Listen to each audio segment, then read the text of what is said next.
who has a brand new thumbnail, by the way, I do. for you. For the Mondays with Miracles with Ms Blipper Oh, I didn't that know I it. made. I had another one, but this one is guaranteed by AI to garner attention. And you know what? Darn it all, Miss Blipper deserves attention. Oh, So finally. finally, I know. Right? Hey, Russell. Hey, Tom. Dr. Tom is here. Says Hare Krishna. Oh, hello, Bhakta. Hello, Salma is here. Russell. You want to hear his Bhagavad Gita quote for the day? Yes, absolutely. The work of a man who is unattached to the modes of material nature and who is fully situated in transcendental knowledge merges entirely into transcendence. Bhagavad Gita, chapter 4, verse 23. Thank you for that. Beautiful. Russell says, is this the right place? Anyone here? You notice how Russell, although really new, hanging out with us, has already caught on that sometimes this is not the right place, because sometimes I schedule things a little incorrectly and crowded and the wrong times and stuff like that.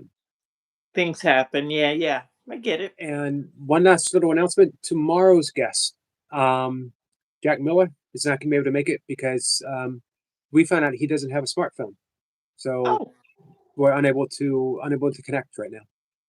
Yeah. Hey, Joe. Another time. I'm hoping. Yeah. Wheats, how are you? Hey, Lady Sky. So you had something. I have a couple of different things. Yeah. One, I had a really amazing dream last night.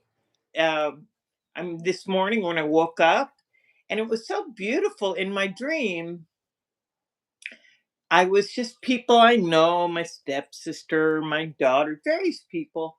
And in my dream, I could share everything. And I did share everything. And it was so beautiful that in my dream, you know, when you cry because you're happy, like you're just touched and your emotions are set off, but it's not a sad crying, it's a happy crying.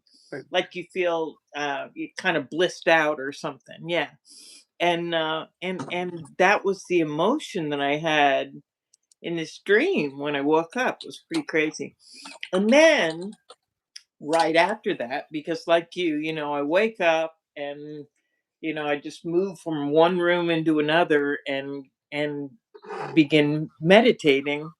And so I'm meditating, and you know how I've been like really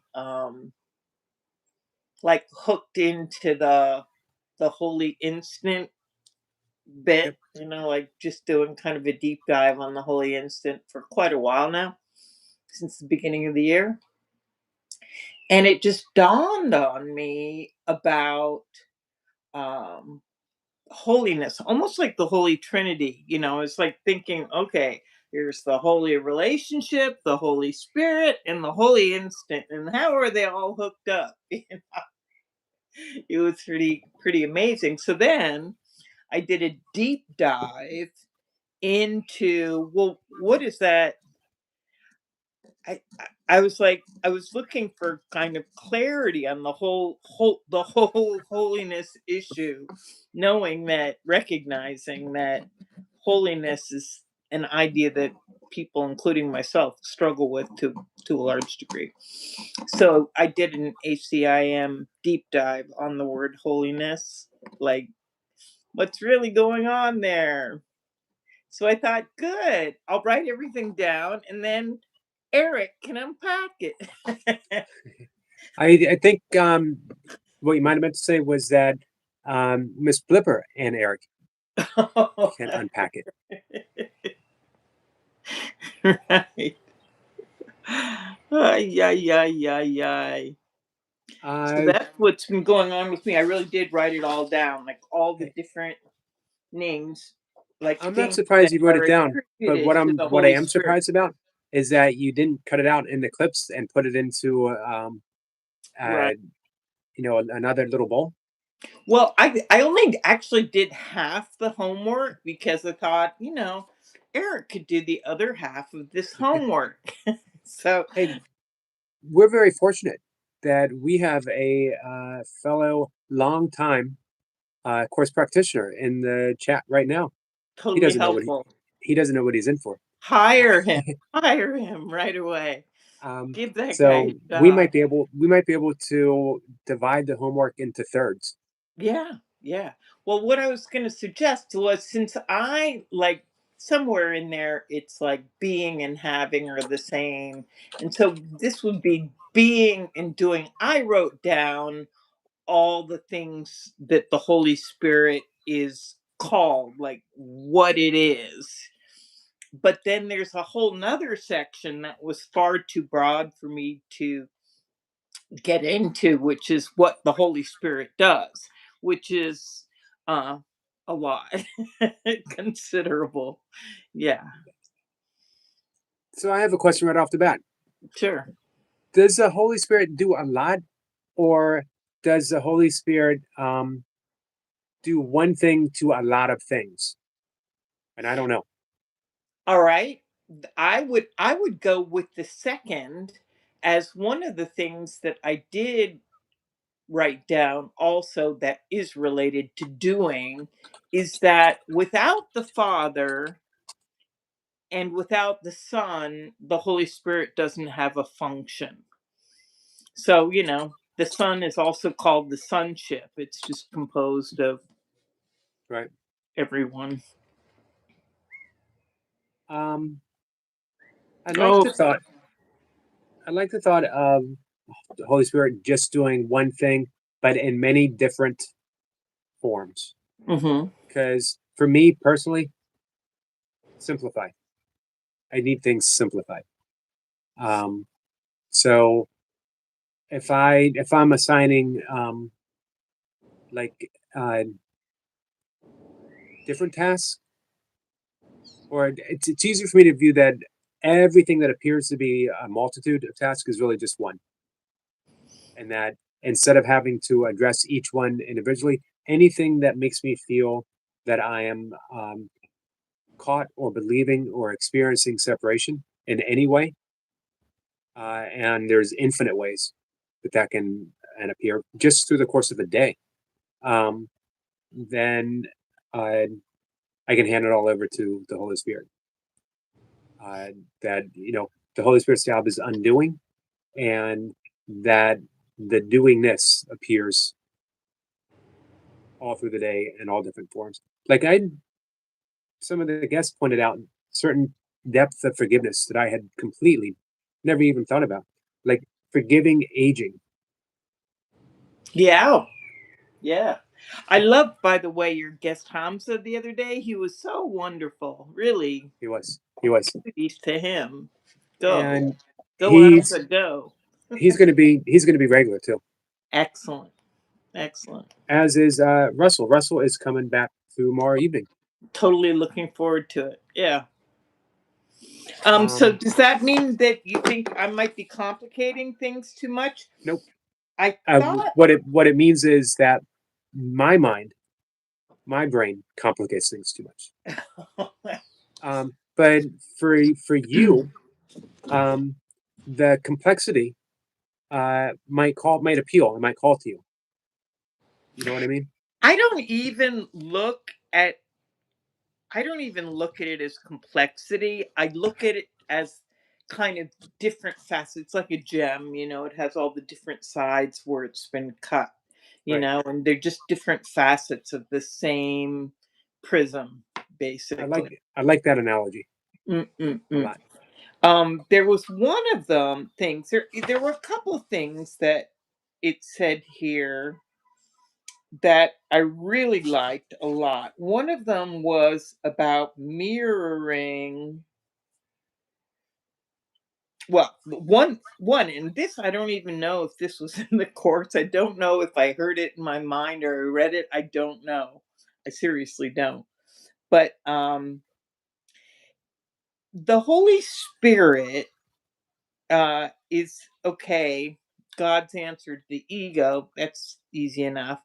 But it's the very thing that people are taught or have been taught, historically in the church, um, sets them apart from God. And it couldn't be further than the truth. It's at the actual kind of linking phenomena to God. The very thing that people think sets them apart from God is the very thing that uh, brings their awareness closer to God. I like that. I was looking for the one where it talks about the mirror, though. Well, there's another one which says that the Holy Spirit was a gift from God. So he's our Father's gift to us. And he was given us with perfect impartiality. And only by recognizing him impartially can we recognize him at all. You say that one more time? All right. He was given to us as a gift by Right. God with perfect impartiality. Impartial. You have him, Russell has him, Chipmunk has him, whoever, Wheatsart, whoever, anybody in the room, everybody, Annaba, perfect Okay. impartiality. Are you sure Wheatsart has it too? Who? Just want to double check. Are you sure that Wheats has the Holy Spirit too? I am sure, and what's even clearer is that the Holy Spirit is like totally sure. So there you go. Gotcha. Um so the Holy Spirit was given to us with perfect impartiality, and only by recognizing the Holy Spirit impartially, that we recognize that it's not connected to our specialness at all, at all, at all, can we recognize the Holy Spirit.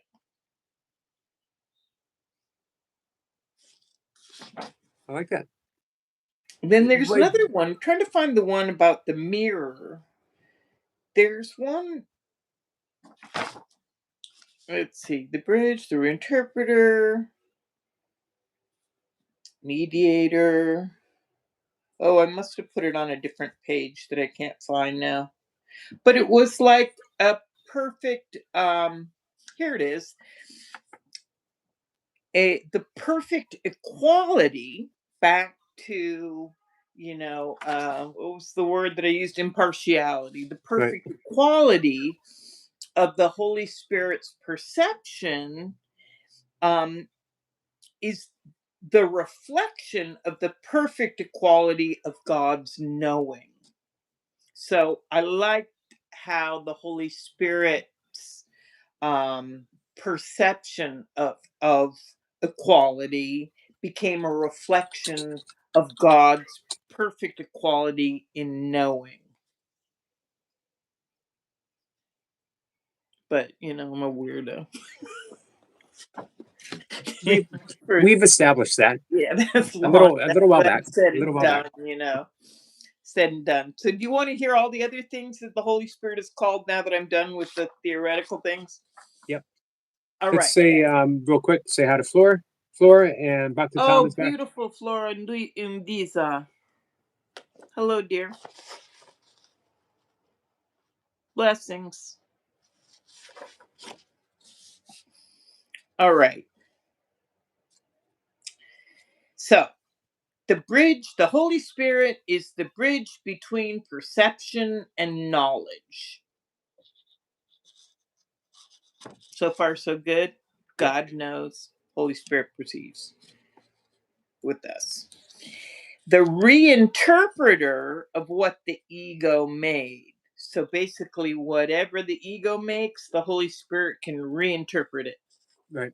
That's one of my favorites. Yeah, important and It helpful. is. Very. It is because without that, forgiveness doesn't take place. Yeah, yeah. It offers relief. Yeah, in a Right. big way. And also, I want to add to that real quick. To me, that reinterpreting is it's like a Zen experience. It's a Zen moment, instant meditation that I can. It's like I have a card in my back pocket Hmm. that I can pull out anytime. Your get Anytime free I'm card, yeah. get out of jail free. Yeah, Because yeah, yeah. literally, when I'm seeing something a certain way causing me suffering, and I keep insisting upon it, insisting upon it, insisting upon it, I'm not going to change ever. Right. But It's I can it's pull that card out. so beautiful to witness when that happens, when you actually do give yourself a moment and you ask and you say, can you please help me with this? And boom, Right. there you And go. And and it's amazing. You can feel better like right away. Like I, waste no instant time on it. instant gratification, um, instant Zen. In Zen, it's called Satori, an instant awakening. And I want to mention to everyone in the chat how important that is. If you're caught in drama, if you're caught in being triggered, if you're caught in anger, you can get out of it in an instant. You have a holy reinterpreter within you. You don't have to search for it. You don't have to get on your knees and say a prayer. You just hand everything over. Just ask. Just ask. That was hugely valuable, Ms. Blipper. Good. This one you know very well because you put yourself through it every morning, as do I. Like the ego, the Holy Spirit is a decision. You just make that decision. Right. Um, so this one I already went through. Communication link between God the Father and his separated sons. The mediator between the interpretations of the ego and the knowledge of spirit. The perfect teacher. This is the one which I'm thinking of you right now, which is the Holy Spirit is the idea of healing. The Holy Spirit is the only healer. Right. Hey, can we back up to one real quick? Sure. To decision, because that really is big. Yeah, it is. Failed maniac, not much. So that's another thing I'd really love to stress in the chat, that peace, which is an attribute of the Holy Spirit, Holy Spirit being within us means that we have that attribute, um, is a decision. We can decide upon that. Yep. We can decide on peace. We can decide on our holiness. We can decide that we can experience the reality of love, or we can keep experiencing the illusion of the ego. We can experience fear. We can experience love. All of that is literally a decision that we can make in any moment. But our decision making muscle is pretty flabby, pretty out of shape, because we don't know we Yeah. can. And there's not only is it the muscle flabby, but it's also that one of the main obstacles to peace is the desire to get rid of it. I mean, not everybody has that relationship. Like I said, earlier, uh, there has been a teaching that holiness is what sets us apart from God rather than brings us closer to God. And Right. yeah, And we should say real quick to anyone in the chat who um, does not like religious language of any kind, or even spiritual language, you mhm. don't have to call it the Holy Spirit. You can call it your intuition, your higher guidance, your universal intelligence, whatever Universal form. inspiration. Yep. Um, I like this following one very much as well, and it kind of applies to all the things that you just said about it being a decision. Um, and it's the Holy Spirit is the highest communication medium. How do you like that one? You know, that's a pretty powerful. Yeah. And what I like about that is because it, without saying it, it implies that our everyday stance, that our ego stance is the lowest communication. It will never bring us peace. It can bring us temporary respite from our are wanting, are demanding, are grasping. Yeah. Uh, but it never really brings us happiness or peace, because if it did, um, it wouldn't fade. It wouldn't be it wouldn't be conditional in any way. Mhm.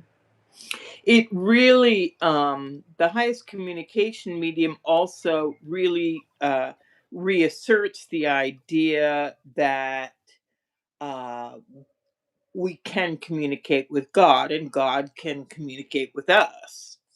Right? Russell says Holy Spirit reinterpreted the Christian symbols through the course. I like that.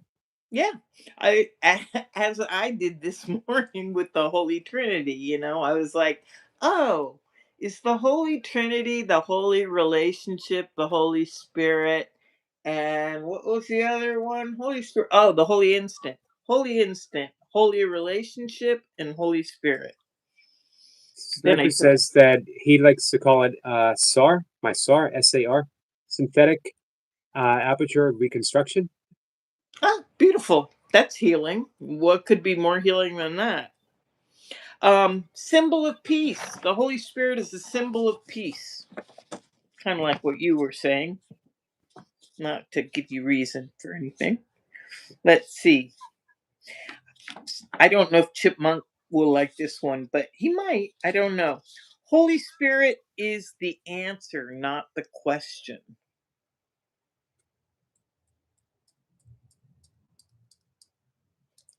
We're waiting. We dropped Ms. Chipmunk, if Blipper you dropped don't the like bomb. it, We're that's waiting to see okay. the You don't after have to. effects. You don't have to like everything I talk about. Yeah. Just waiting to see the after effects. Right.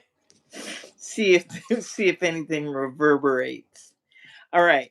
Holy Spirit does not speak first, but he always answers. You've mentioned that a lot of One, times. that's one of my favorites. Yeah. Um, and the ego speaks first and speaks loudest. You'll always know the ego's voice because it's insistent. Yep. Doesn't want to wait for anything. The ego reminds me a little bit there. I can't remember. It was one of those, I think it was Dumbo, one of those Disney films, and there were three seagulls on an electrical wire, and they were just in Italian, they're just going, mine, mine, mine, mio, Right, mio, right. mio. No? Yep. Sniper says he gets more questions with his answers. Yeah, okay. All right. That reminds me of Anthony Robbins saying, and I always like this. I'm not a huge Anthony Robbins fan. I'm not anti Anthony Robbins, but this one thing always resonated, that the quality of our life is dependent upon the quality of our questions. That, and it was questioning that led me to yoga, that led me to Course in Miracles, that led me to all kinds of stuff. Um, Largely, um, a lot of the seeking questions have just vanished.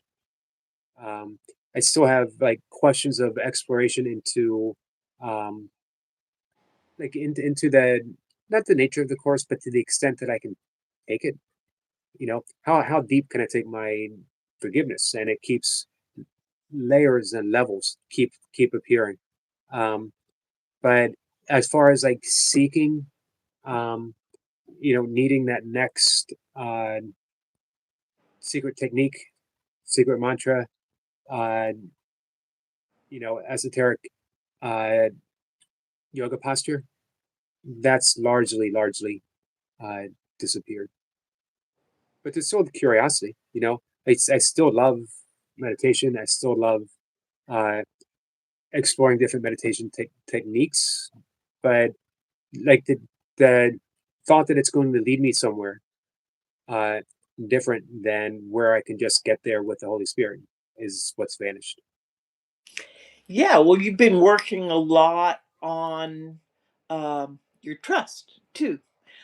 Speaking of your trust, I one of the things that I did this week, I didn't do it so much today, but this week was because next week is Holy Week, right? The Easter week. Um, there we go back to holy everything. I was reading chapter 19, which is the chapter before Holy Week. Just look, as we're in, bigger period of time. It's like a spring rhythm thing. And at the beginning of chapter 19, and I can't remember what the title of it is, but it's the first section of chapter 19. Um, the course speaks a lot about the idea of faith. And as I was reading it, I thought, this sounds a lot like when Eric's talking about trust. So that gave me a lot of clarity, because it says a lot more about faith at the beginning of chapter 19 than the teacher's manual just has a little paragraph on it. Right. So on rereading the text now, I am on chapter 18. So Oh, you're almost there. I should be there. I'll be there by um, Holy Week for sure. Well, yeah, the Holy Week is chapter 20, yeah. And then chapter 19 is the week before. Yeah, perfect. I want to throw that out there to Russell tomorrow when he comes up to talk. We'll talk a little more about trust. Or faith, or the beginning of chapter 19. Yeah. Right. All right. So, I want to hear what you think about this one. The Holy Spirit is um, motivation for miracles. Interesting. Motivation. I have a my thoughts on motivation have changed through the years. Like I'm often uh, called a very motivated individual. You know, motivated to meditate, do my breath work every day without missing it. I'm motivated to go live every day. I'm motivated to um, get my workout in no matter what. I was motivated to do ultra marathons, but I always tell people, I don't know. I don't know. I don't feel motivated. I feel spontaneously inspired. Like I'm. Some people used to argue with this with me. I'm inherently a lazy person. Um, I don't want to do what I don't want to do. But every once in a while, actually probably more often than every once in a while, I spontaneously get inspired to get up and do something. I just had to put my phone in. But you know what? So just me, my own translations. Motivation is short term, get out of bed and get something done.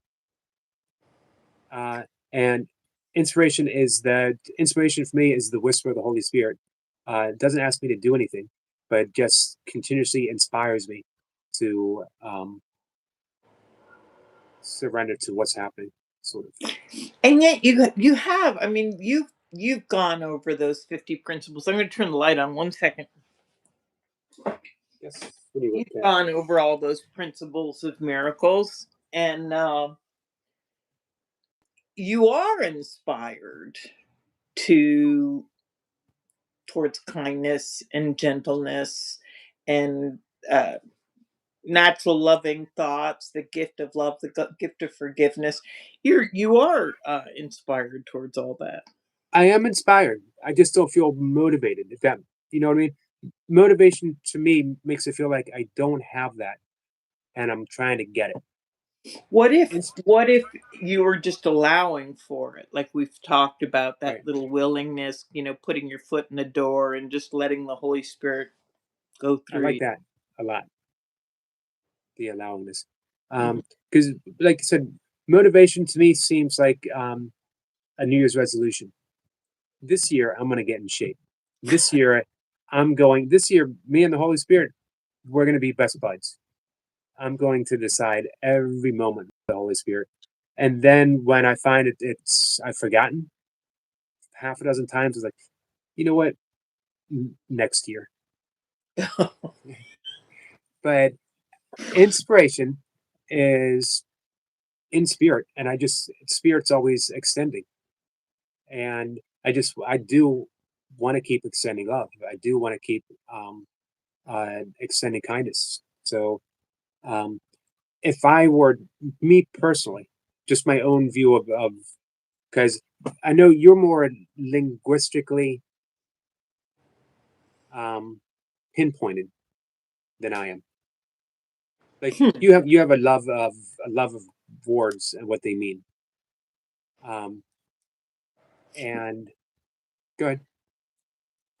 Fine. I think we both do, but go ahead. So that's one of the ones for me is uh, the meaning that I've assigned, just me, motivation versus the meaning that I've assigned inspiration. To me, inspiration is allowing, and it's beautiful and it's soft, Hmm. and motivation is hard and insisting. And but again, that's just my own interpretation. I'm why am I hearing some like school teacher in fourth grade in the background? It's like, Eric's pretty clever. He just isn't motivated. That boy, you nailed that one. It's almost like I'm sitting on your couch with my feet up and you have a notebook in your hand. Right. So tell me about this episode in fourth grade. Right, right. That really did sum it up because I did hear that quite a bit in my life. He's not motivated. So, and I did use motivation as a tool for a lot of things, Right. but Running races, yeah. it got exhausting. You know, I was motivated for quite a few 100-mile races that I didn't finish.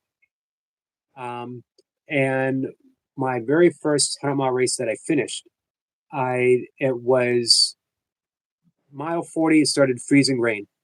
I was wearing shorts and didn't have a very heavy jacket on. Made it to an aid station. They couldn't find my bag that had my pants in it and a heavier jacket.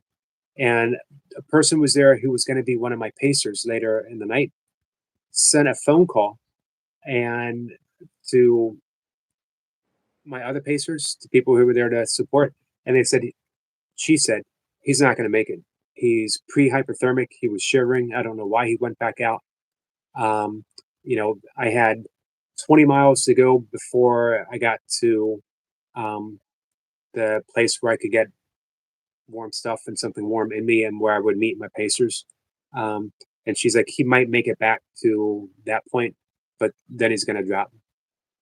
And on the way back, the freezing rain started crystallizing and the light, a little bit of light was shining through. I don't know if it was um, sunlight, starlight. I just don't know, but little bits of light were shining through.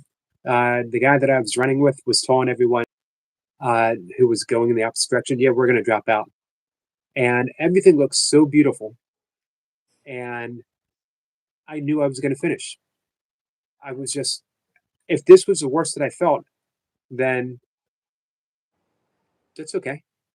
And I just, at that point, the motivation to finish was completely gone.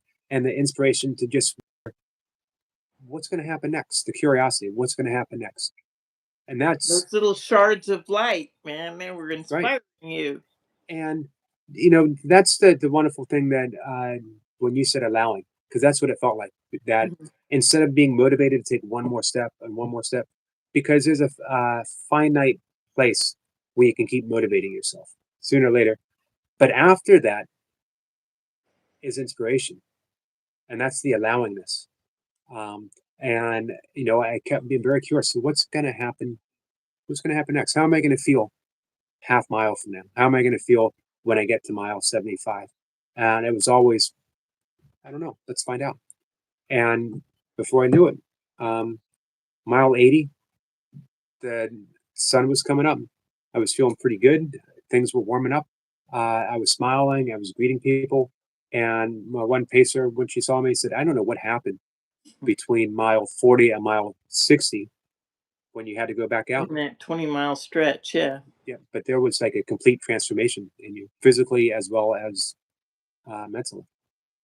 Very For cool. me, that was allowing. It was the Holy Spirit. Yeah, sounds like it. Um, but yeah, you've said it before too. it's a small difference, inspiration and motivation. It's saying in the course that the Holy Spirit is the motivation for miracles. So allowing, we're allowing miracles to take place through Right. us, in us, by us. Um, it also says, this is one for me.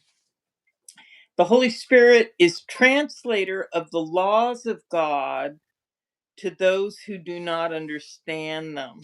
I just say it's for me because the translating. Right. I can't really speak for the laws of God because I don't really understand them. But the idea of translating is there.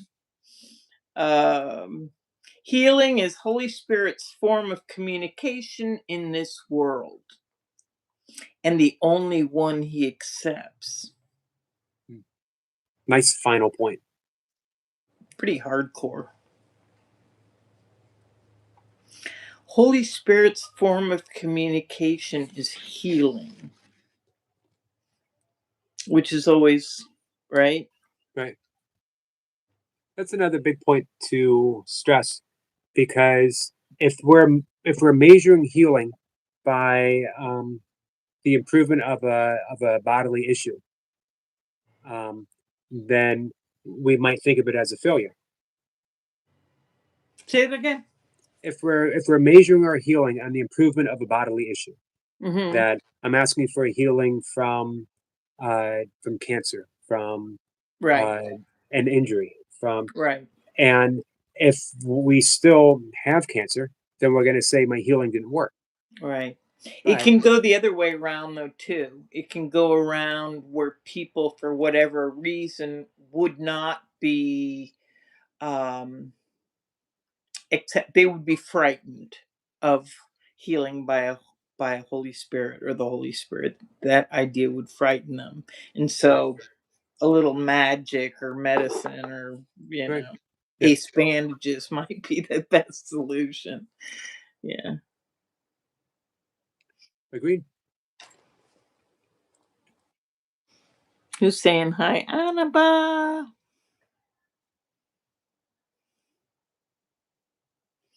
So, should we reach into the fishbowl?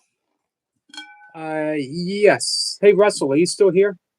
Um, Russell has not experienced I the know it.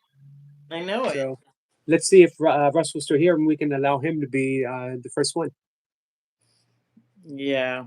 We might have to. Does he know what it is about? I mentioned it in a new email one time, but I think he just didn't. He just like didn't get, He what do does not know. people. Can we start with the visual? Yeah. Here it is. I wanted to let you know that it is beginning to show signs of retraction, meaning it is not as full as it used to be. It is not in full. We have a question mark from Russell. It is not as full of imperatives as it used to be. That is Um, true. so, holy mackerel bowl. It is a fish bowl. Um, Holy mackerel. I like that. Yeah. I, I heard recently how to say that in Spanish, and I thought it was really funny. you ready to offer an explanation? Yes, I will certainly. Okay. So, for anybody who hasn't already met the fishbowl, basically one of the first times, if not the first time I ever spoke with Yogi about doing breathing exercises, I brought out the fishbowl and I just explained that I was kind of a somewhat, or I considered myself at the time, kind of a slow learner. It dawned on me as after, I don't know, 30, I guess it's been about 35 years now, that reading through the Course in Miracles again, um, that there were a lot of um, stuff that just wasn't sticking. There was like I felt like there was too much for me to, as you say, absorb. You like simplification, Right. because it helps with absorption. And I recognized that there was lots more going on that I wasn't absorbing, and that there were a lot of instructions. And by instructions, I took that to mean imperatives like, do this, think this, look that, say this, remember that, all these instructions. And so I pulled out that form of grammar is called imperatives.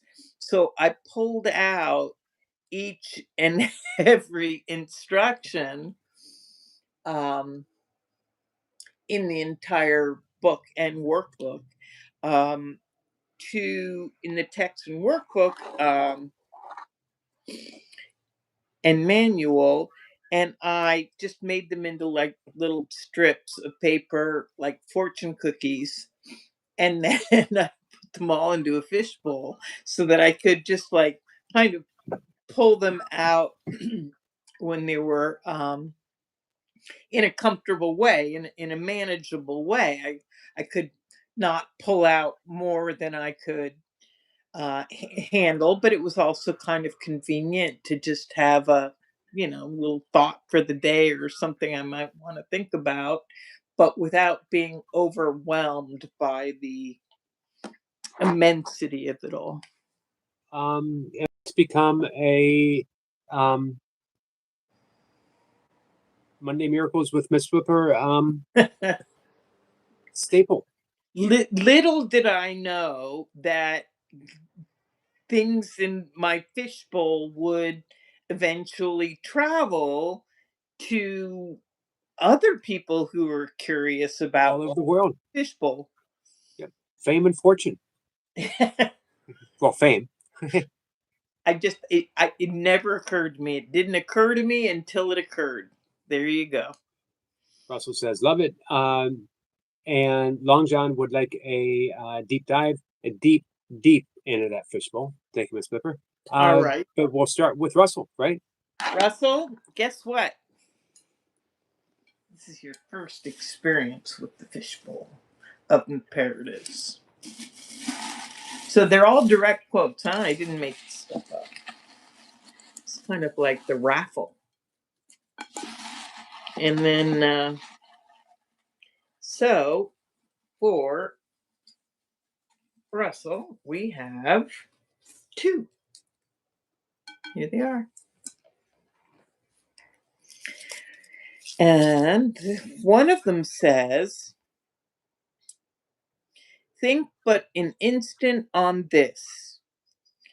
God gave the sonship to you to ensure your perfect creation. That's a beautiful one. I like it. Should I Yep. read it again? Sure. Think but an instant on this. Just an instant. God gave the sonship to you to ensure your perfect creation. Love that. Okay, and the other one, this is still with Russell, and it's another thinker, meaning not all the imperatives are think imperatives, but you just got two think imperatives. And the second one says, think what happens. You have listened to what can never communicate at all. One more time. Think what happens. You have listened to what can never communicate at all. That reminds me a lot of, what you have said in the past about, oh, it's not that I didn't have trust, I just had trust in the wrong things. Right. Yep. Yeah. Yeah, I said that to David, that I realized what perfect trust I do have. And I've had displayed for most of my life. Unfortunately, it was all misdirected. Every bit of it. Well, the Holy Spirit's, the mediator for communication. So there's another way around it. Yep. All right. So So we have Long Long John. John, we have Anna, and we have Kat. Okay, Long John, and you were saying Long John wanted me to go deep, deep in the fishbowl. Is that what Deep, you deep. said? Yep. Deep, deep. I think he wants it so deep that only your feet are kicking out from the very I mean, top. I can, the thing with the fishbowl is the deeper I go into it, they just start spinning out and like kind of backfires. But I mean, it's a sphere. So if I, reach too far, it just comes back out at the top again. Long John. Remember, you have hurt yourself when you are weary. That kind of goes back to what you were saying before, which was, I must have decided wrongly. If Right. I'm not, I made a decision, I can decide again. It's not like a blame thing or anything. All right. After Long John, was it Annaba? Yep. Annaba.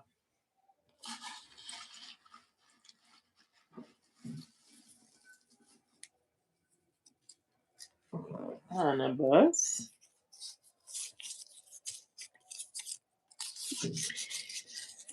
Woof, another thinker. Think not you can substitute your plan for God's.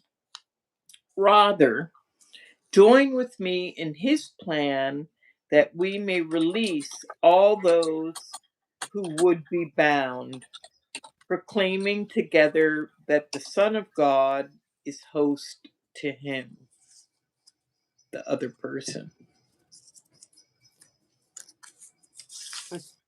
All right. Kat says not necessarily deep. Right from the top is fine. All right. I like that. Thank you, Kat. It's very thoughtful.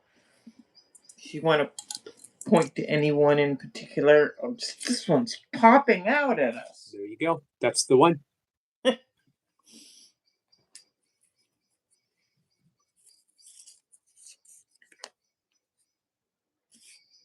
Uh-oh. It's very short, and it just says, you must escape from the ego. That's about as imperative as an imperative can actually get. Right.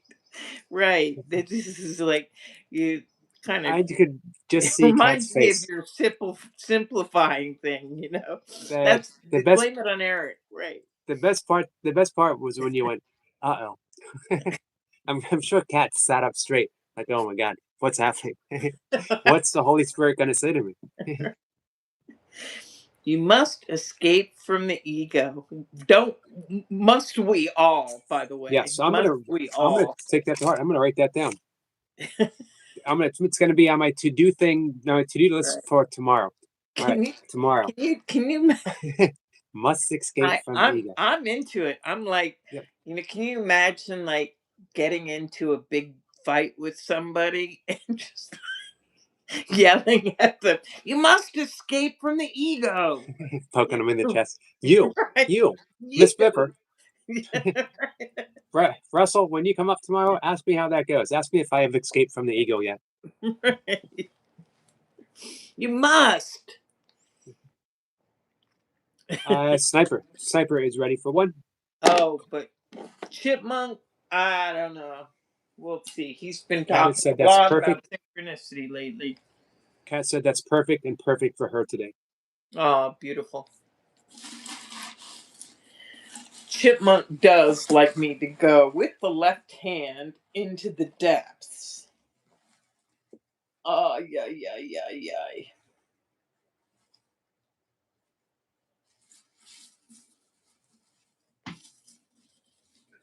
Okay. This is an interesting one. It's like all curled up.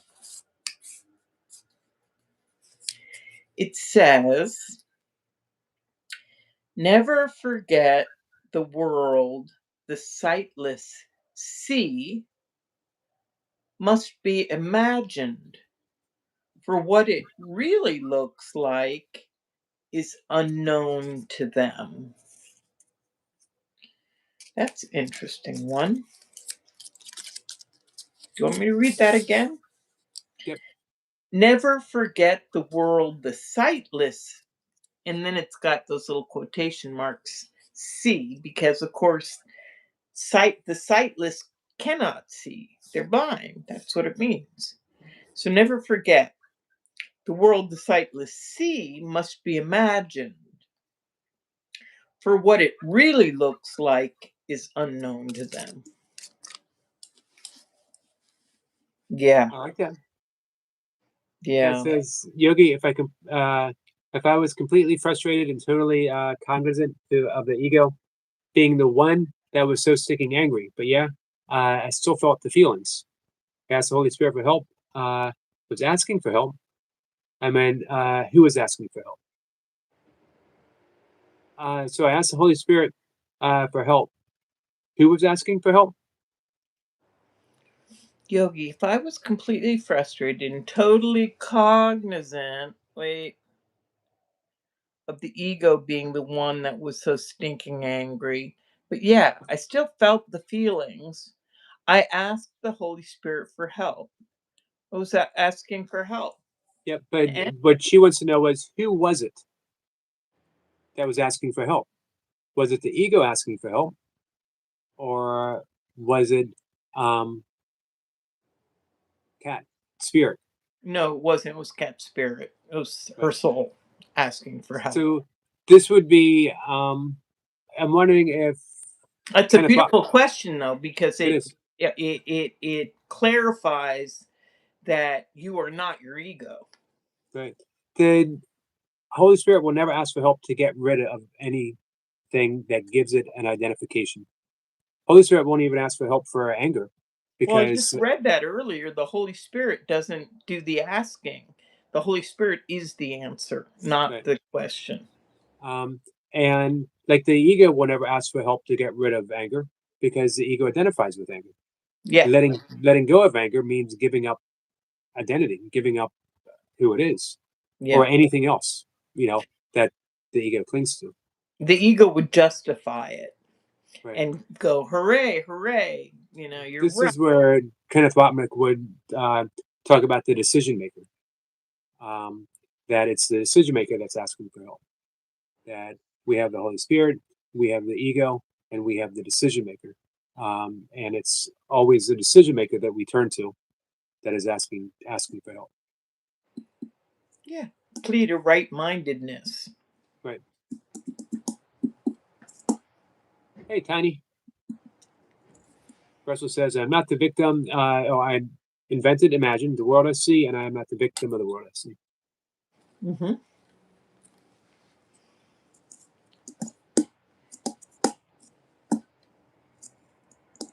Yep. Russell says, ego doesn't really ask. No, ego demands counts. Or commands, yeah. Yep. So I'm going to read that little prayer that I talked about, chapter 5, healing and wholeness. And this is what Gottman said. Basically offers the 3 steps of forgiveness in this little prayer. That if we were to offer this prayer daily, it would keep us on track with practicing forgiveness. I must have decided wrongly because I am not at peace. I made the decision myself, but I can also decide otherwise. I want to decide otherwise because I want to be at peace.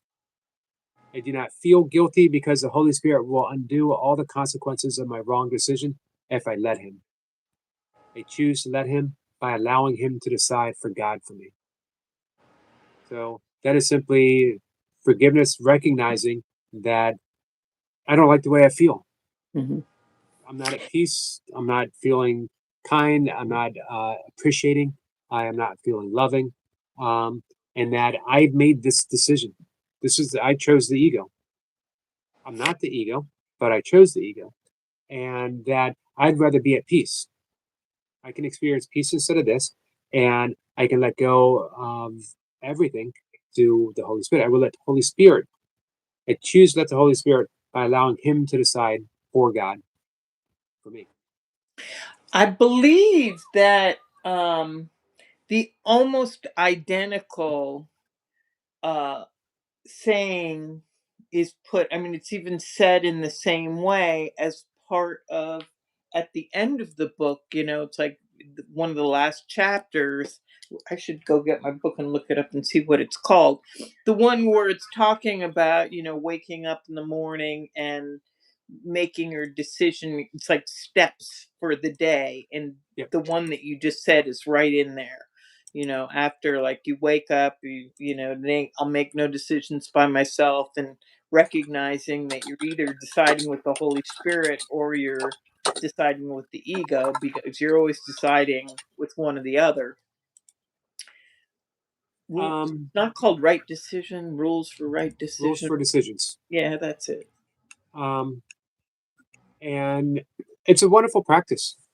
Mhm. And I love the beginning. The decisions are continuous.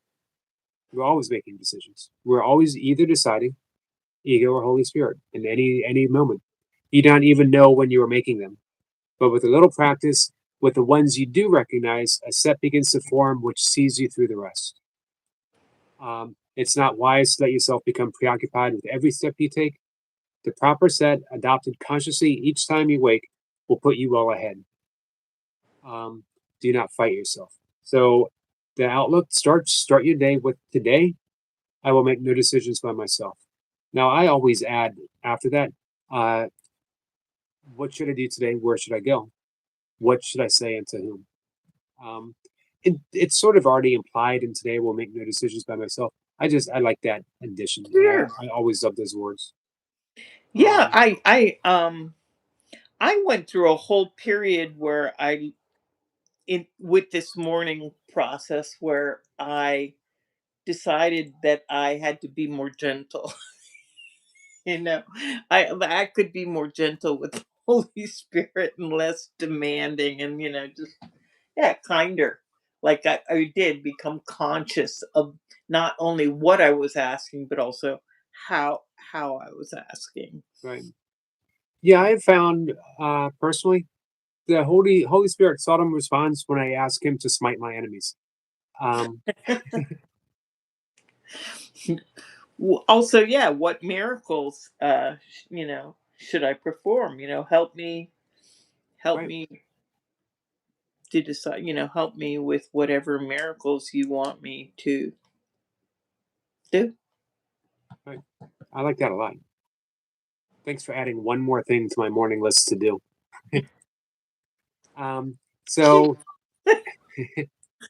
today I will make no decisions by myself. This means that you are choosing not to be the judge of what to do. It's important because we judge everything we do, everything. And this is saying that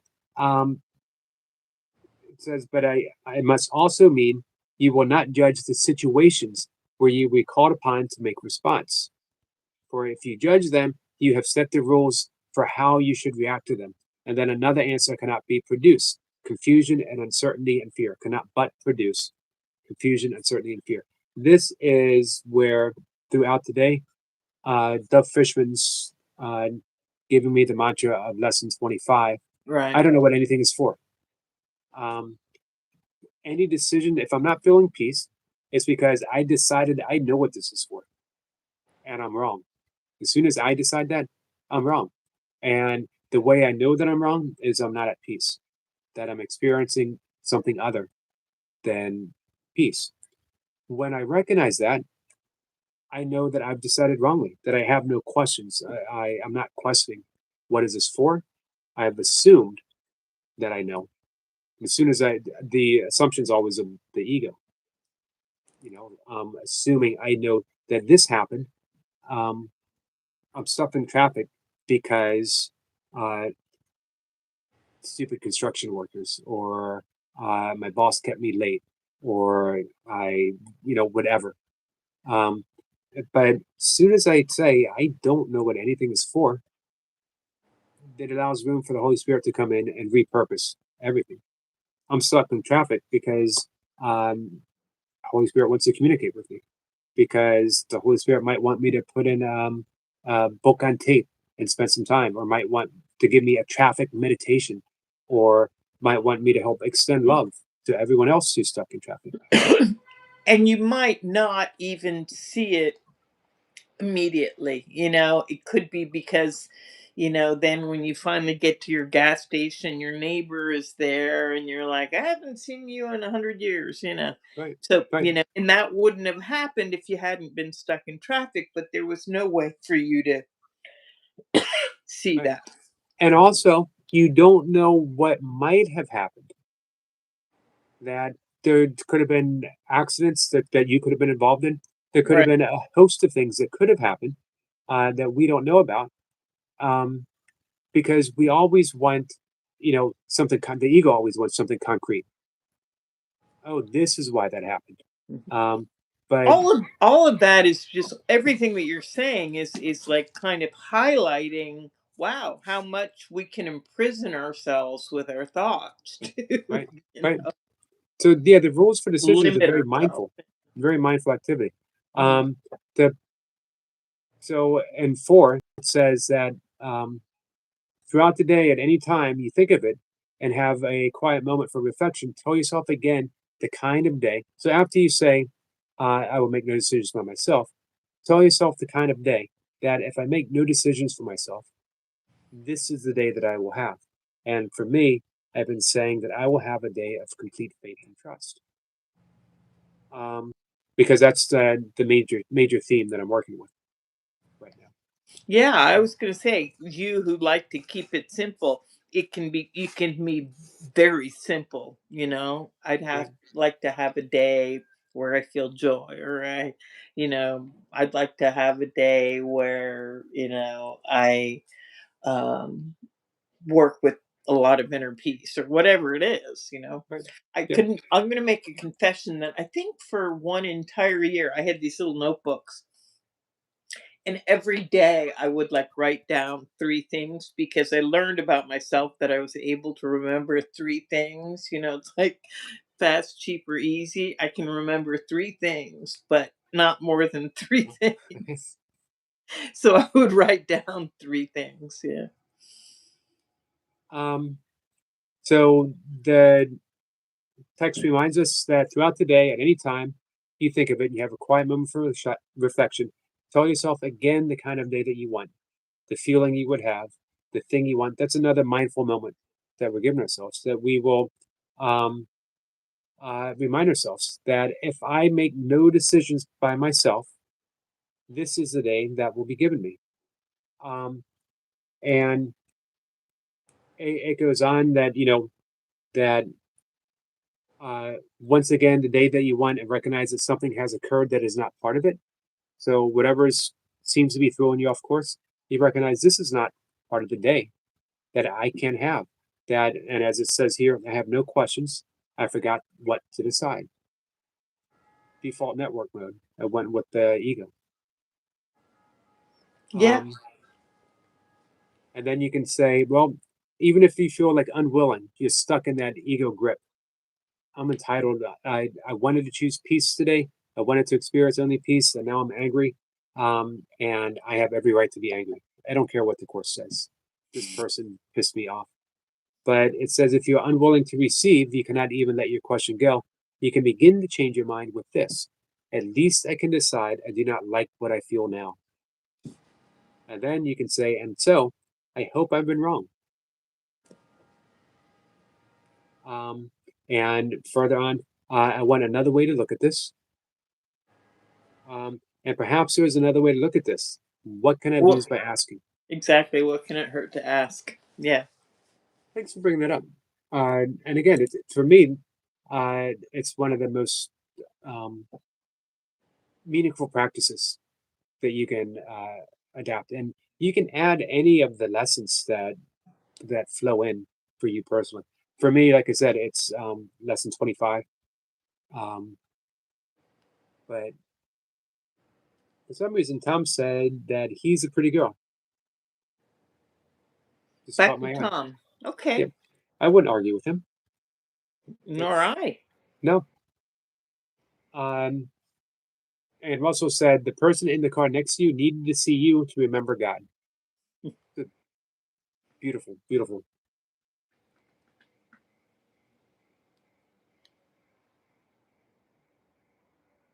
Let me throw out a reminder that our friend Miracles Out of the Blue, if no one is subscribed to Russell, please do.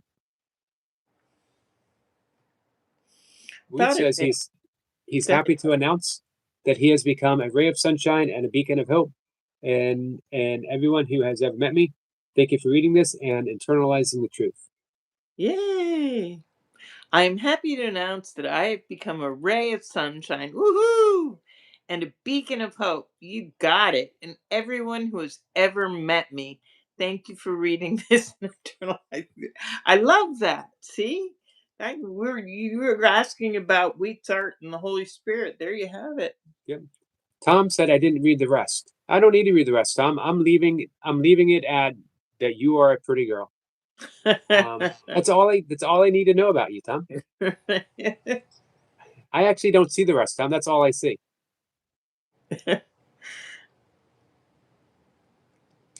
Hey, Adam. Oh, Adam. Hello, dear. Adam, it is not too late for an imperative if you would like one. That's a true story. And it is in a fishbowl, you know. He knows something about aquariums. It's true.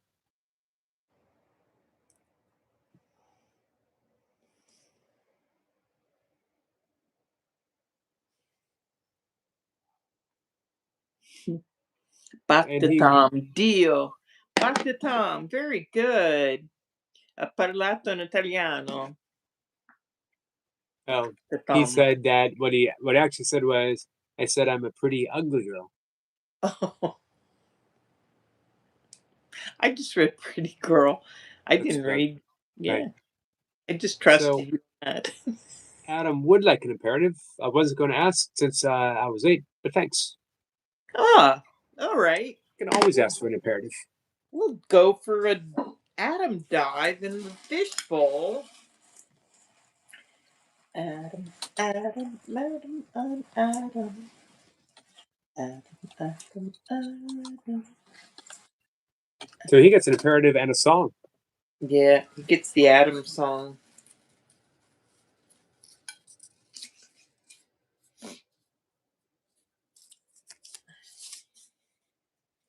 Look at everything you do not want in perfect willingness, for otherwise the Holy Spirit's knowledge is useless to you. Wow. Fitting for the day. That reminds me of the last unanswered question. And the last unanswered question says something like the first questions are easy, but the last unanswered question is like, eh, do I want to see what I have denied because it is the truth? You know. Um so it's like, look at everything you do not want in perfect willingness. Meaning, I can, all things are echoes for the voice of God. You can look at that. For Right. otherwise, the Holy Spirit's knowledge is useless to you. And that sounds a lot like what was the word impartiality that we were speaking of.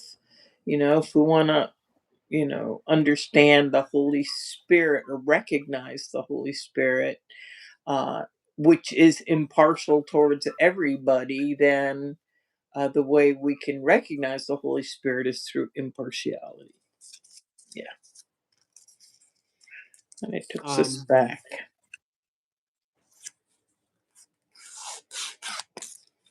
What? I was reading. I brought up chapter 21. There's a Uh, whole chapter on an altar in there somewhere. um, There is not 21, but somewhere in the Course in Miracles right. text, I stumbled across an entire chapter about altar. That is a.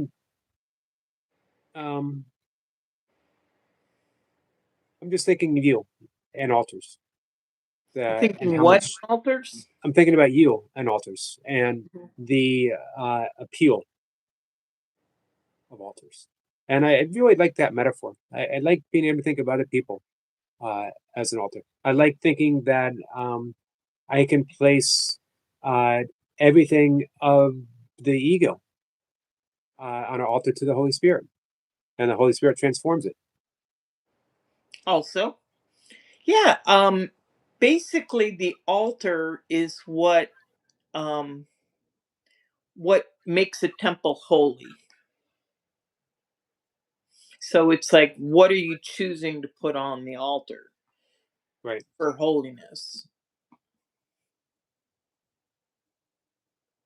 Um, Consider carefully your answer to the last question you have left unanswered still, and let your reason tell you that it must be answered and is answered in the other three.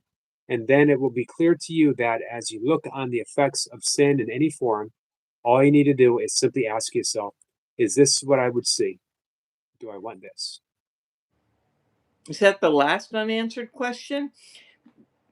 Because Second to last one. it Second to last one question. yeah, what's the last one? Yeah.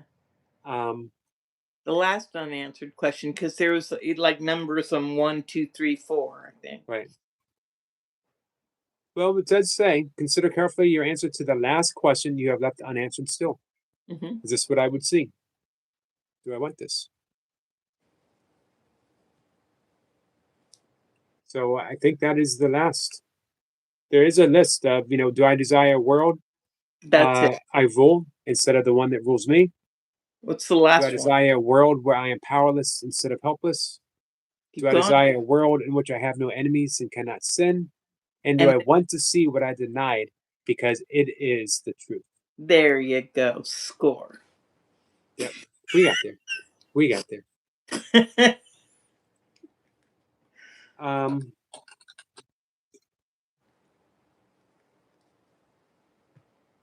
Hey, Selma. Hi, Selma Love.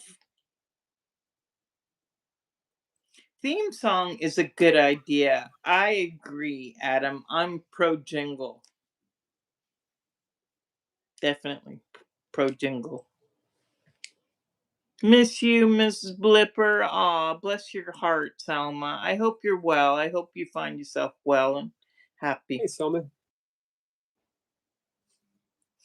Walking on. That's a good song, back to Tom. I'm walking on sunshine. Oh, it's a little blissy. What are a theme song? We need a jingle. You know what?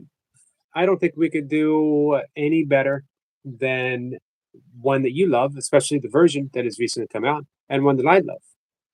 And that is It's a Beautiful Day in the Neighborhood.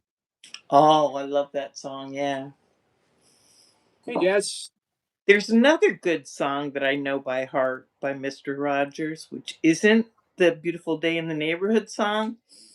Um, but it makes me laugh because it makes me happy. I guess that's why I like it. We're both Mr. Rogers fans. And he says, it's such a good feeling to know you're alive. It's such a happy feeling. You're growing inside. And when you wake up, ready to say, I think I'll have a snappy new day. It's such a good feeling, a very good feeling. The feeling you get that I'll be here when the day is new and I'll have more ideas for you and you'll have things you'll want to talk about. I will too. Beautiful. I wonder if he wrote that. He wrote all his music. Did he? Yeah, he was a musician, a You know, theologian, and a musician. Yeah. in the 70s and 80s, there was rumor going around that Mr. Rogers was a sniper in the early days of the Vietnam War. I didn't hear that one. Definitely not true. But hey, Long John wants to know. He has a weird question. Do we have any Jewish people here in our group, or people who have practiced Judaism? Mm. Uh, I'm not Jewish, but I have studied a lot of Judaism, strangely.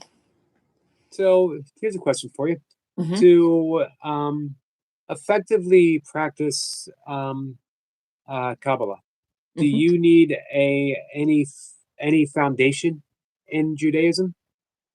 No, no. In fact, there are there are Kabbalists. There's like something called Hermetic um, Kabbalism, or there's also Christian Kabbalism. That came up today with Chipmunk Sniper because he was showed an illustration by John Dee. He was talking about Yeah, right. John Dee, and John Dee was a Christian Kabbalist. So, yeah. Um, although a good load of Jewish Kabbalists would completely disagree with that. It's like, no, you have to be Jewish. There's like a Right. not everybody is necessarily on the same page about um, the distribution. There's a proprietal interest Right. sometimes, and Same with Sufism, hmm mystical Islam.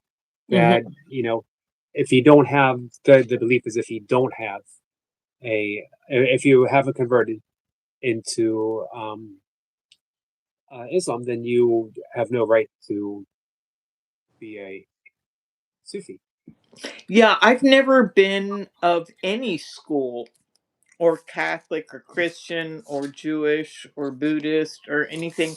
I become a little bit suspicious, tell you the truth, whenever people say, you have to be, a member, otherwise you can't Right. understand or have that knowledge. And I'm like, nah, I'm always like, the truth, if it's true and it's true all around. It's not going to be true for him and her and them and us Right. only as the mind limits things, but the very meaning of truth itself means that it is consistent. So what's Um, who was it W.C. Fields or Groucho Marx who said, I would be suspicious of any group that would have me as a member. cute? Yeah. Also that's And as kind of, Russell says, revelation is personal anyway. maybe. I don't know. I wish I knew more about Revelation than I do, quite frankly. Maybe. Um, two people I've had up to really talk a lot about that would be Dave Farr Mhm. and Lloyd Lapp. Yeah. And maybe I'll ask Lloyd up again. I should ask Dave. It's been a while since I've spoken to Dave. Um, and I was still relatively new at doing this when I first talked to Dave. Which Dave is that? Dave Farr? Oh, fair. Yeah, in Australia, Yeah, Oz. He was another like Endeavor Academy guy. I believe he was into like the master teacher or whatever. Yeah. right. Yeah. Um, we never spoke on that endeavor. The name comes up, and for some reason, it never sticks with me, and I never like did any deep dive. Hmm. Russell brought that up, Yeah. No, I and he talked. I talked to Russell a little bit, or sent him. We had a few emails back and forth because I wanted to. I met a woman from Endeavor one time. She was originally from Australia. I want to say she was Dutch. I can't remember, but she had been in the Endeavor Academy in Wisconsin or wherever it was, and she came to Rome because, like 100 years ago, I want to say 30 years ago or something, I was on some list of people who had groups, not who had groups. How do you say it? There's a name, facilitators, of right. groups, and there. and so she was coming to Rome. She'd never been to Rome before, and I met her, and it was really interesting because it was really my first, like, wow, introduction to a whole nother way of working with um A Course in Miracles, and some of it I agreed with, and some of it I wasn't for me. So, I learned that. Later, I did go to other groups and other places, like my friend, I think I told you about him, Russell Targ, who Yep. lived in Palo Alto. He's still living, actually. He's like 90 something. So I went to a group at his house and went to a meeting too in Los Angeles. Is Russell still active? I don't know how active he is. I haven't seen him in any talks or anything recently. I mean, he's up there. He's going to be like 95 or 96 or something. He came to Rome a couple of he's been to Rome a couple of times. We trekked around Rome together. We had some fun. Oh, yeah. Hmm. If he's active, I'd love to talk to Russell.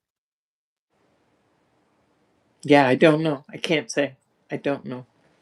As of 2025, seemed like he was still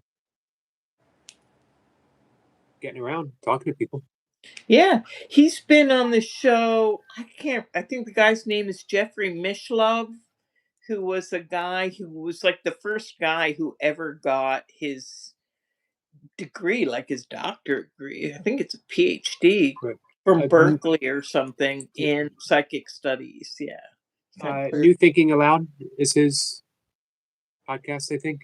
Yes, Yeah. probably. Yeah.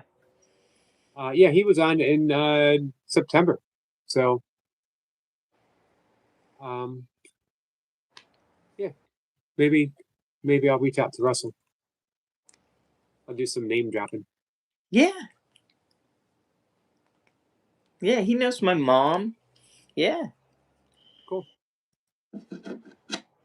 Yeah, he had some really cool things to say on all sorts of stuff. Hey, Russell, do you feel like tomorrow maybe talking a bit about Endeavor Academy?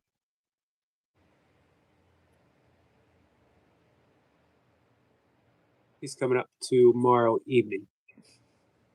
Is that in the that's the late time, my time, like 11 something at night one? Yep. Although, since I couldn't make it work with my guest, if Russell has a preference, if he'd like to come up earlier, I said sure. Hmm. Long John, I saw TK around. He was around a couple of days ago at least, wasn't he? Yeah, I believe he popped in yesterday. Hmm. Selma's dad bought her coffee, so we have a fully caffeinated Selma wandering the YouTube streets. Wow. Yeah, I know. They Um, actually, I read today about, I shouldn't have looked at this. It was, what is it called? Doom scrolling, where I doom scrolled something about like all the things that you need to have, save, go buy. This is like when COVID was an American, they ran out of toilet paper supplies or whatever. And then one of the things they said to store up on is like coffee. And so I was like, oh. So I said to myself, I don't want to be in Italy when they run out of coffee. no. Mhm. Um, Adam, grandbaby, how big is grandbaby? Grandbaby hasn't been born yet. Thank you for asking. So let's see. Grandbaby's going to be born at the end of June. So that June, July, no, June, May, June, April. So 3 months. So it's like 6 months. Grandbaby's like 6 months. okay.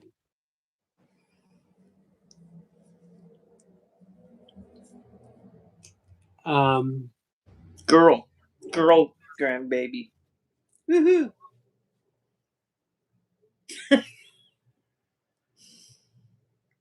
Did you know what you were going to have? No. I didn't want to know. With the logic that they say, like, if you don't get it in your imagination, like what it's going to be, like if you haven't painted things pink or blue or whatever, that um, you're going to be more accepting of whatever it is. I can see that. Hmm.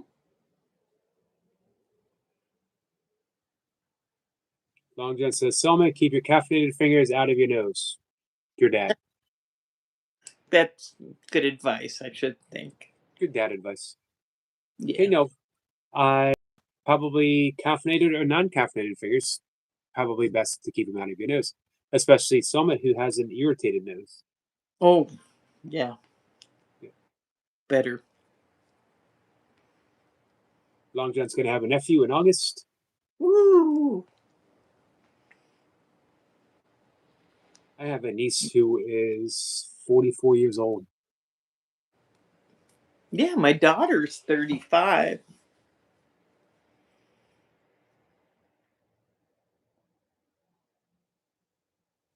Well, I guess we should get ready to wrap things up. We did just about 90 minutes. Thank you, Ms Blipper.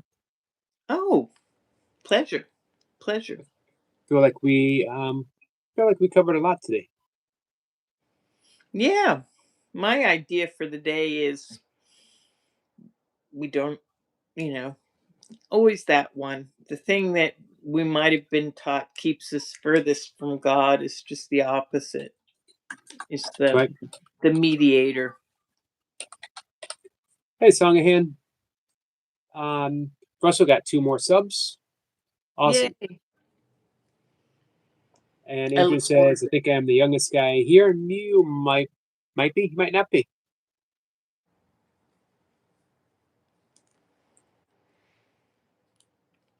Gosh, are we all like old fogies now? Hey, Marlon. Well, Marlon's pretty young, Yeah, he's just a relatively kid, speaking. little punk.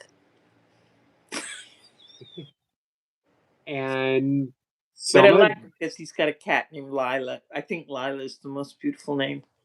yeah. And Selma's not a guy, but she's 22. Soon to be in just a number of days, 23. By the way, a couple people else's have a birthday coming up. Oh, that's true. That's true. 3 on the same day. 3 very meaningful people in my life. It's a magic number. Adrian says, "Well, I'm 29, not too young." Yep. So Marlon's younger than you, and Selma's younger than you. Marlon is 22. Wheat says he has the same pens as you. Who has the same what? Wheats says I have the same pens. Oh, Uses them for his artwork. yeah. You wouldn't believe I should take you on a little pen journey of my artwork pens here.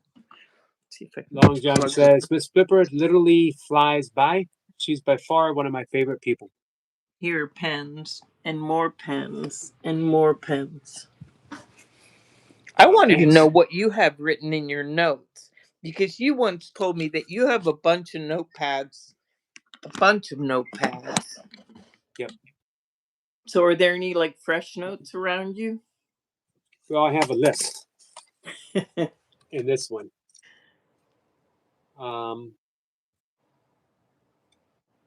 Ooh, Toy Pups is here. Toy Pups, I'm gonna dive right into the fishbowl immediately before Eric cuts me off.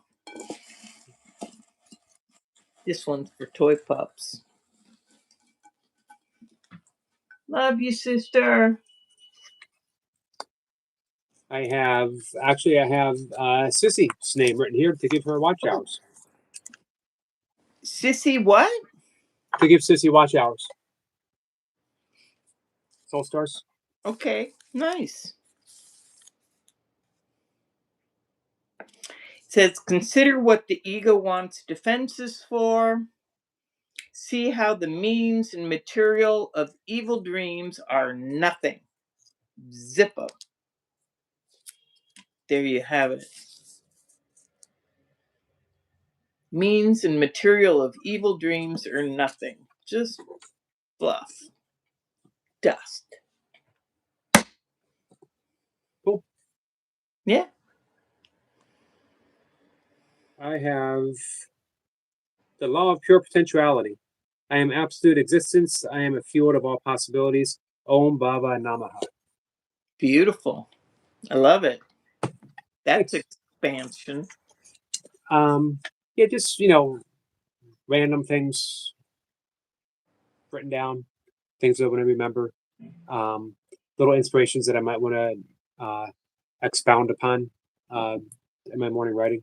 Yeah, sometimes like we've talked about, writing things down, just little jotting things down, can be also a way to help us absorb them, at least with me, Right. like I might even throw away my notes. In fact, today I threw out a whole bunch of notes, but um at the time when I'm writing them down, the act of writing's kind of, it's like an incision into my mind. It helps me slow down to put things in my mind. Have you ever heard of cutting as an art form? Cutting as in, not like engraving. No. Nope. No, I haven't. In what sense? William Burroughs did this, and Bob Dylan was very influenced by it. William Um, Burroughs, the writer? yep. Okay. Like William And S. Burroughs he as in. would he would get William S. Burroughs Hmm. would take magazines and newspapers Hmm. and clip out words and phrases, and then arrange them on a board. Um, and that was his a lot of his writing, and it would inspire. Uh, like let me see if I can find it real quick. Cutting William S. Burroughs.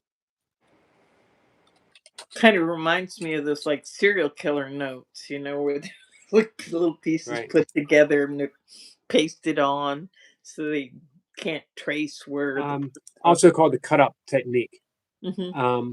And of course, William Burroughs did shoot his wife in the head. It's also a heroin addict. Yeah.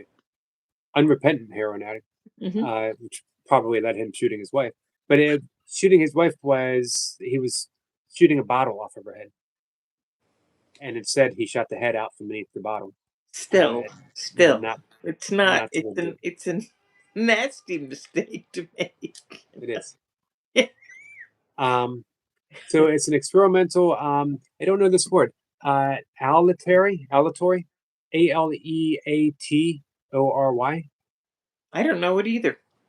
literary method where texts are physically cut out, spliced, and rearranged to create new, often unexpected narratives.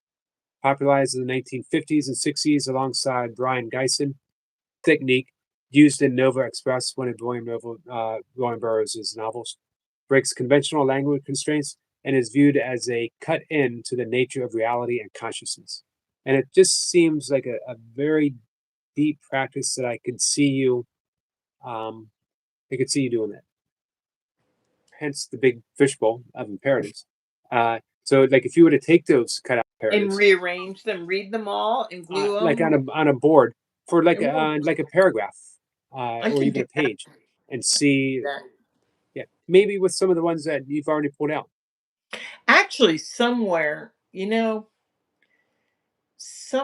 in another room, I have like a copy, sort of a copy. Like at one point, before I tore them all up into little fortune-sized bits, each with a different, because like I said, some of them say think, some of them say remember, some of them say do this, some of them say, you know, they all have different instructions. Remember, um, somewhere I did write like all the ones that said think together, and I put them all together, and all the ones that said remember, and I put them all together, and all the ones that said forget, and I put those all together so that I could like have all the things I needed to forget in one place, all the things I needed to remember in another place. It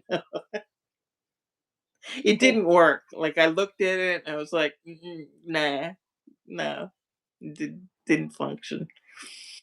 Maybe next week we'll do a cut up with the imperatives. We can do it here. We could Ah, just just yeah, on my table, I could get out yeah, some. Got some glue, and and we'll I just get a piece of we'll arrange it. colored paper. I'll do some research and send it to you. According to Burroughs, all writing is cut ups. Burroughs famously claimed that all writing is inherently cut up, as writers constantly rearrange memories, overheard conversations, and existing texts. I'd agree with that. Yep. Also believed that it had predictive power. Burroughs believed that cutting up text could reveal future events, citing examples where cut up fragments seem to predict later occurrences. I don't know anything about that yet. I mean, Um, anything's possible, but yep. I'm not in. I don't know the art of that so much that I have an experience to relate with it. The first part, the philosophical idea behind it, I can get that about making sentences. Um, yeah, words, letters, uh, thought. Cool. All right. Who do we have anywhere? Any comments that I missed before we go? Hey, Chef Mary. Hi, Chef Mary. Like done. All right, Ms Blipper. Big Hmm. thank you again. No, thank you. Um, we have our guest tonight is Jody Argon. Jody is, of course, teacher. She works with the Center of Awakening with um, Lisa Natoli, who was a guest, and her husband, Bill Free. Hmm. And she's, of course, teacher. She's also a meditation teacher. She's a yogi. And she does IM meditations, delving into the essence of our IM self. So we're going to talk all stuff Big about that. S. Big S. Yep. Very good. Love it.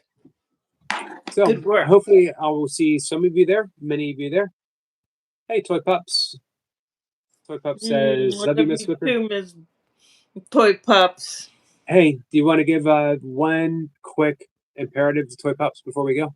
Another one? I did do one. I will do another one. For Toy Pups? Yeah. The last one I did was for Toy Pups. Oh, I missed it.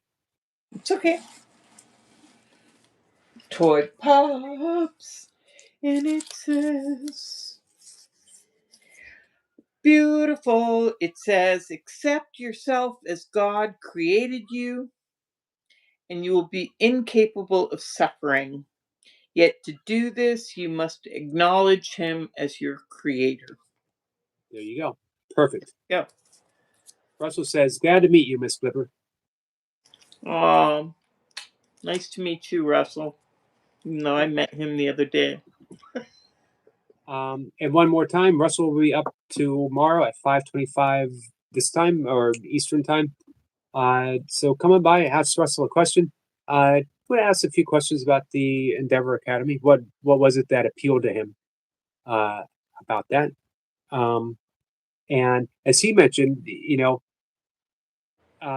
found it interesting that it came up in conversation for some reason. I never focused on it. I never. So when he asked me about it, I'd like drawing a blank.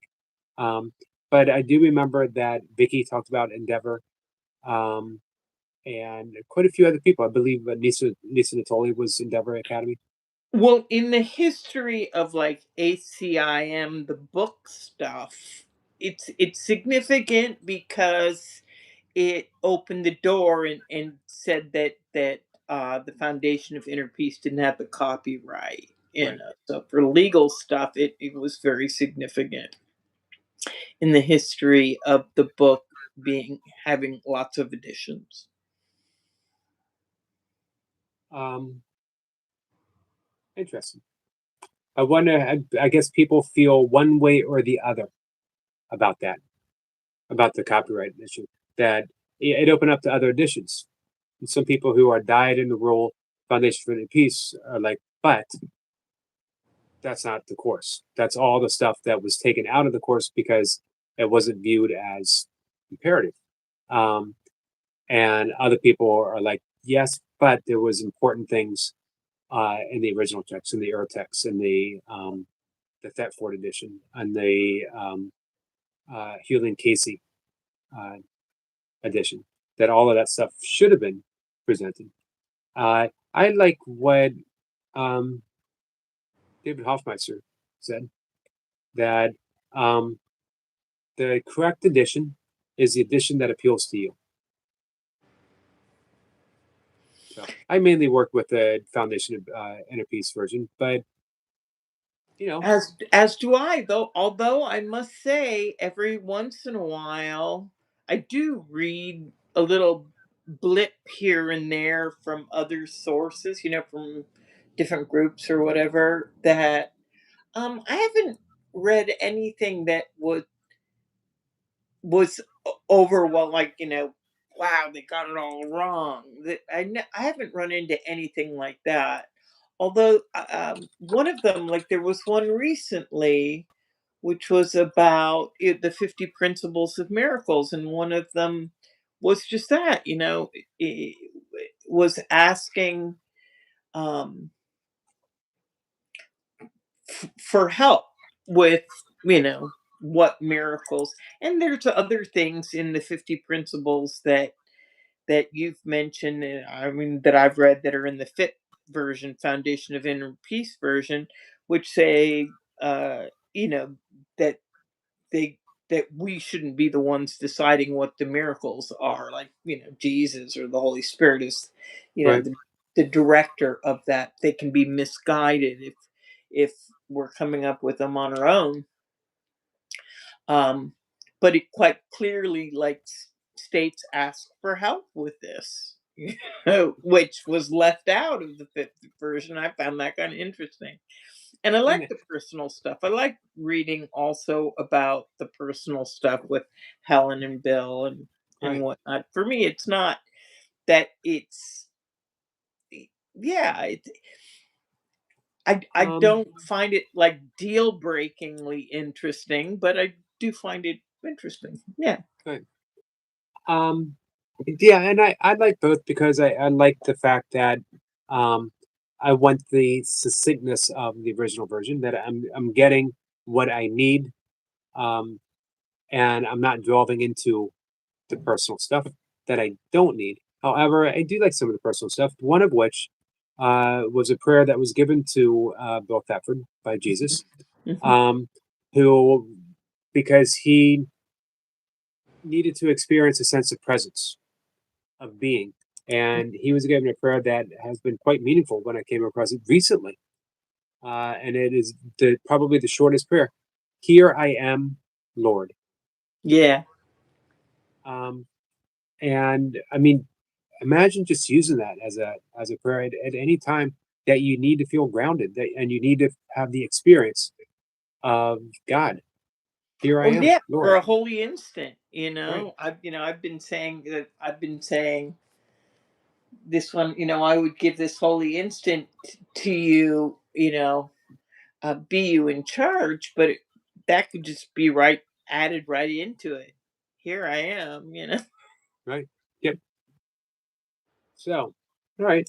It's always good to spend an additional few minutes talking to you because we never know what important stuff Little that's gonna pings. come out.